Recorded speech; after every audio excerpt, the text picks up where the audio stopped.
څه چم کو انډوالانو د اتکاف هم را روان دي د الله شپې کښېنو که نه کښېنو انشاءالله موږ در سره تیار یو کښېنو دغه یې ګرځو ولاړ بس په د اتکاف کې به د الله سروځ کښېنو چې ولاړ شو ښه خبره ده انشاءالله که خدای کړو چې څه وایست دغه یې ګرځو د اتکاف کې کښېنو ښه خبره ده الله شپې دې په اتکاف کې به تېروي صحیح ده بس دی وکړئ بس که خدای کړي ته بس ولاړ شئ کور ته بیا به په مسجد کې مجلس کو بس خپلې بستره راواخلئ ضرورت شی هغه راواخلئ په مسجد کې بیا مجلس کو سمه ده خدای کړی انشاءالله خبره واورئ ضروري خبره نه درته یو کار به درسره وکړئ دا غټ موبایلونه به نه راخلئ ښه دی مسجد ته دا مه راوړئ وروره په اتکاف کې کښېنو به دا غټ موبایلونه مه راوړئ به دا کور ته کښېنئ صحیح ده انشاءالله که خدای کړي ته دی لکه دا موبایلان مه راوړئ موبایلان به راوړو موبایلان بغیر ټیم نه پاسېږي لږ شپې دقت به وکړو تنګ به شو څه وایست موبایلان به راواخلو ډېټه میټه به دې صفا کړو خپل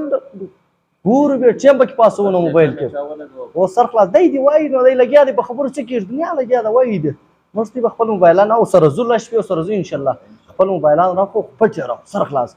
څوک را خبر نه شي سبق دی دا خو نو د الله کور دی دلته چې دی سیاست و غیبت دا بند دی خپل عبادت به کوو د الله سره بالکل شر و شور به نه سره کوو سمه ده بس ورسې خپل سبقونه وایست هر څه چې کوئ عبادت وکړي بس د الله سره زموږ دی عبادت تی نفلونه وکړي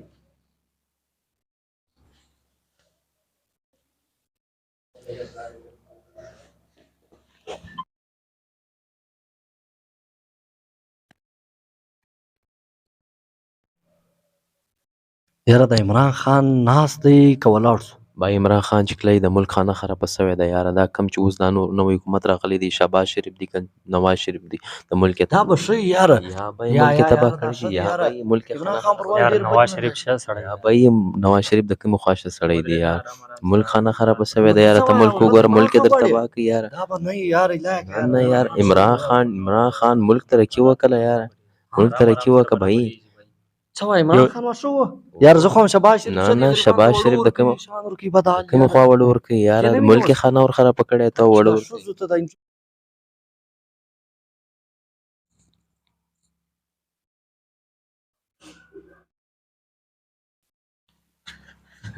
هاي چیش کوي یار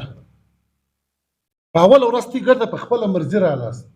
هېچا پر تی زور نه دی کړی ور درته وایم هم ویلې مال دا موبایلونه کور ته کښېږدئ د الله سره په اعتکاف کې کښېنو د الله ذکر به کوو د الله ته به توبې کاږو د الله څخه به یې غواړو خو تی د ګرده د ما سره دا وویلې چې بای موږ درسره ځو ما به پر تی زور نه یې لګولی هر سړی په خپله رضا رالاست وردلته بیا تی ناست یاست بیا غټ موبایلونه دي په مسجد کې سیاست چل کړی دی کم سې کم دا لس ورځې خو دی د سیاست څخه د باندې ووځئ لس ورځې خو دا شیطاني شی کور ته پرېږدئ دا لس ورځې ته انتظار نه شئ کولی لس ورځې بعد برته خپله دنیا له به ولاړ شئ که موبایلونه استعمالوئ که سیاست کوئ که هر شی کوئ د خدای دپاره دا لس ورځې خو دا دنده پرېږده تو خدای دا د سیاست ځای دی دلته سیاست خوند کوي دلته دا غټ موبایل خوند کوي بیا تی ته ما وویلې مال دا موبایلونه مه راوړئ تی ویل موږ یې نه راوړو وردلته ګردو راخیستي د ګردو غټ موبایلونه در دا غټ موبایل خواته ورسئ 2 رکعاته نفل وکړئ د الله ته توبې وکاږئ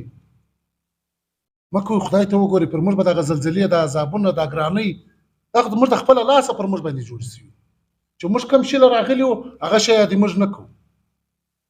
توبه وباسئ ورسئ 2 رکعاته نفل وکړئ دا موبایلونه کښېږدئ بند یې کړئ د خدای دپاره یې بند کړئ خپل اعتکاف خرابوي مو د هغه مسلمانانو اعتکاف ور خرابوي 2 مسلمانان هغه دي سبقونه وایي ورته دلته ګرده پر موبایلونو ناست یاست مه کوئ خدای ته وګورئ راولاړ شئ 2 رکعاته نفل وکړئ دا پرېږدئ دا بند کړئ دا موبایلونه خدای ته وګورئ 2 مبارکه دا هر چا څه ولدي خوا یې بدوم تر ولاړ شئ 2 رکعاته نفل وکړئ دا کوچنی کلیپ ویډیو به مو کتلی زه د ګور څه معذرت غواړم موږ د الله په کور کې دا کوچنی کلیپ ویډیو جوړه کړې ده د اصلاح دپاره